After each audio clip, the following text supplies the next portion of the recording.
Hey guys, welcome back to another epic missionary adventure. Today we got something fun planned for us. I got Brian Martin here. Brian is an intern that's down with us. We had originally filmed all of this up in the airplane. Great video up in the airplane. Just our audio didn't quite work out. So we're still working out a few bugs with some of that audio. But Brian, welcome. Thank you. Yeah. It's good to be here. It's great to have you, and we enjoy having the interns come down and do a lot of interaction. We do a lot of flying together. You get a little bit of mission exposure, a little bit of mountain exposure. Yep. Flying into our bush trips, you get to see some of that and do some of that as well. Yep. So it's been a real privilege to be able to be down here flying with Brian. And incredibly well fed. I have had too many tacos and too many quesadillas, but they've been amazing so far. So. Yeah, Mexico is definitely known for their food. Like when I lived in Papua New Guinea, you wouldn't brag about New Guinea's food. But they did have some beautiful things that made up for that. But food here in Mexico is probably, I'm not complaining there by any means. It's worthwhile coming to, let's put it that way. Yeah, so I thought maybe I'd continue on from one of our previous videos, how to become a missionary pilot. Brian's at the end of his training. He's in application with the mission. So I thought maybe we'd talk a little bit about that. But Brian did the apprenticeship model to get his mechanics rating, and then his flight ratings was kind of a unique way to do it. So I thought maybe, Brian, I'd just let you talk about how you did your training, what the training was like, and where you went for all of those things. Yeah, so I started my training at MMS Aviation in Ohio, middle of nowhere, Ohio, Coshocton, Ohio. And they do an apprenticeship model there where it's about 30 months long, and you work in the hangar. You work on mission aircraft, the aircraft that are used all around the world. And so as you're getting your mechanic rating, you actually are working on missionary airplane. We actually worked on some of UIM's planes. We worked on planes for missions all around the world. So I did that for 30 months, got my A&P license, my mechanic license. And then from there I moved, they have a joint partnership with an organization called Missionary Air Group in Burlington, North Carolina. And so that's where I'm at presently. Been there for about a little over a year, maybe a year and a half, and just working through all my flight ratings right now. And so they have worked in conjunction with UIM for this amazing internship here for more mountain exposure. Not explosion. Not explosion. Yeah. But more mountain exposure, and so I've been really enjoying my time here so far. Yeah, so when I did my training, I went through SMAT, and that cost me a bit of money back in the day. What did it cost you to go through MMS? Yeah, so one of the beauties of MMS is the idea is one of the biggest limiting factors for future aircraft mechanic and pilots for on the mission field is the cost, right? And so with the MMS apprenticeship model and the MAG internship apprentice, is you actually raise all your support before joining. So I was actually on support when I started MMS, and I continue on support through MAG as well. So that's where a lot of our costs are getting covered from. Really from day one at MMS, you are working on missionary aircraft. It's kind of the whole thing, right? Like you are trained to be a missionary mechanic on the field. Well, you can do that also in the States, in Ohio. And so that's kind of the whole idea behind raising your support right away and working on airplanes right away. Yeah, that's a great idea. I had no clue about these kind of opportunities when I was looking to become a missionary pilot, and these would have been great and helpful.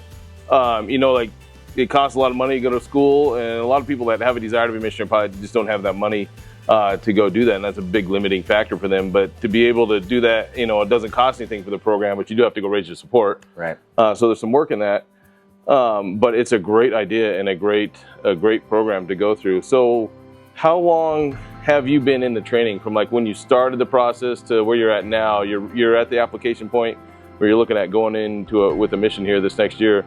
How long did that process take you? Yeah, so I would have started my training in 2020, January 1st of 2020. We did inventory, so that was fun. So January 1st, 2020, and now here we are in May 2024. So a little over 4 years. Yeah, that's not really bad at all. You think about some people will go through a university or a college program, it's a 5-year program to get all those ratings, and they come out with $100,000 in debt. So to be able to get all that training still in 4 years and you're debt free, that's huge into it. So yeah, that's really cool to see. Yeah, no, I think it's an awesome model, and things that I like about it a lot is just, well, especially at the MS side of things, and even the MAG side of things, is just the focus from the very beginning on mission aviation. So the aircraft you work on are like Cessna 206s, and so the insides and outs of mission aviation. And then all your flight instructors are with a basis of mission aviation. So everything you're doing, all the procedures, everything else, it's all streamlined you right towards going to the mission field. So it's the whole idea. Yeah, no, that's great. So let's talk a little bit about your application process. You're in an application with a mission. So like, what's the requirements that they're looking for? What's the application process like? Like kind of what all have you had to go through like as you start applying to a mission? Yeah, so technical side of things that I've had to work on is like having my A&P and obviously having all my flight ratings. The mission we're currently applications with is a requirement of 500 flight hours. About 100 of high performance is what they're looking for as well.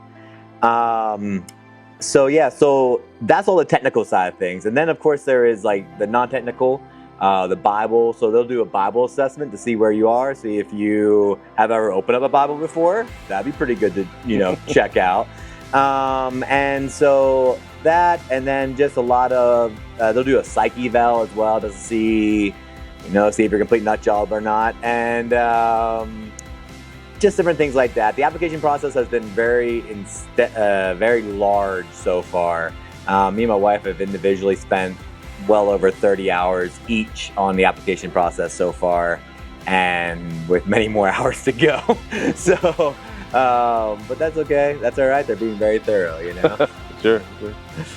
Yeah, so also you're going to have to do a technical eval with the mission, and you want to talk just a little bit about that, what they're looking for, some of the things that you're anticipating and expecting, because I know when I was in school, a lot of guys like approach that technical eval with a lot of fear and trembling. Yeah. And we're trying to prep you for that. That's part of your week down, your couple weeks down here is getting you ready for some of those things. And I think you're going to do great. You're a great pilot, so I think you're going to do good. But kind of what is that technical eval going to look like for you? Jason, you're a great instructor, but I still have fear and trembling towards my technical eval. So the technical eval that we're going to be doing is with JARS in Waxhaw, North Carolina. And it'll be about a week long of maintenance. So they'll be deliberately bugging at 206 I'll have professional mechanics deliberately bugging at 206 on areas that's most likely to get forgotten about. And I'll have to try to find all that and do the maintenance on that. So that'll be 1 week of maintenance, and then it'll be another week of flight. So it's guarded in secrecy. But from what I heard, you're flying an airplane that you've never flown before, and you gotta kind of self-teach yourself that. So, and then there's gonna be various other things. So, and you'll be doing that with professional mission-trained pilots who've been doing it for years. So no pressure there. Right, yeah, for sure. So yeah, I'm nervous. I'm deeply nervous about it, but that's okay. Yeah. Take one step at a time. It feels really good to be on this side of that. Yeah. And something, that being on this side, what are missions looking for? One of the big things is, are you proficient at what you do? Can you fly the airplane? Are you teachable? Can you learn something new? Can you adapt to that? Are you the kind of person that accepts instruction well? Are you the kind of person that doesn't accept instruction well? Kind of the fight or flight, be some things that I'd personally be looking for in a candidate coming to the field. When things get a little bit tough, do you lock up on the controls, or do you fight through it and fly? Because sometimes, we're going into a mountain strip, and, a cow or something might jump out in front of you, and I've got to land this airplane, and it's not going to be pretty. But I've already committed to landing the airplane, and I've got to make it. So I want to see in our candidates, as best as I can tell, like, how do they do when they hit those high stress situations? And for us, I know in our mission, we're looking at how well would you mesh with our team. Right. When people are coming to looking at our mission, like how well do you mesh with the team that's already there and the missionaries that are already there. Right. Would you be a good fit? Are we doctrinally on board? Can you fly the airplane? Do you know mechanics? Can you understand the mechanics? Or do you have that aptitude? So those are some of the things probably that missions are looking for. So, if you're proficient at what you do, you've studied hard. You've studied hard in your mechanics. You've studied hard in your flight. You're proficient flying, and then just go out and do the best and have some fun. I think you're going to do great. So Yeah. So yeah, that'd be the recommendations I give to the guys that are looking at doing a technical eval somewhere. So yeah, study hard and do your best, right? That's all right. we can do. Yeah, you know, and try to have fun with it. You know, I've done 2 technical evals with my time, and you know, there's times where you're having a great time, and then there's times you're like, man, I know I screwed that up. Yeah. and you just got to kind of pick yourself up, and you got to go on from that. So hopefully that won't be the case. You'll have everything nailed, and you'll be yeah, great. So. no mistakes, no mistakes. Yeah. Yeah, well, we appreciate you talking with us. Hopefully that helps you guys out. Some of you guys will be looking at getting the training still, or maybe you're in the training and you're looking at doing a technical eval and kind of getting into that process. Hopefully this will give you a little bit of help and a little bit of encouragement. You know, keep working at it, work hard. You know, it's a long road. You know, you did it in 4 years. Some guys do it in 10 years.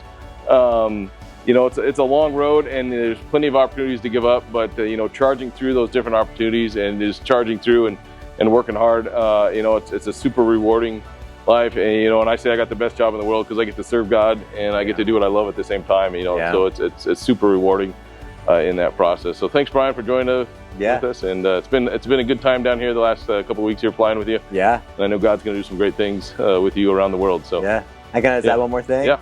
For all you guys out there, guys or gals, that are looking for, like, you feel God is calling you into mission aviation, feel free, ask people like Jason, ask people like me, and just kind of see how the road all went there and see the choices that they have made and the different paths that God's taking them down. And yeah, ask lots of questions. It's gonna be the most beneficial thing for you.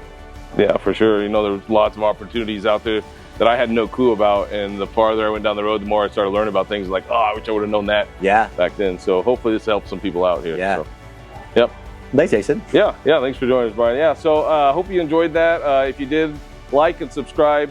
Shoot us a comment down below and let us know maybe there's something we missed that you guys would love to add to that. You know, maybe you've already been down this process and you want to shoot something down for the next guy that's coming up. So yeah, shoot that down below, give us a comment, and we'll see you guys on the next round.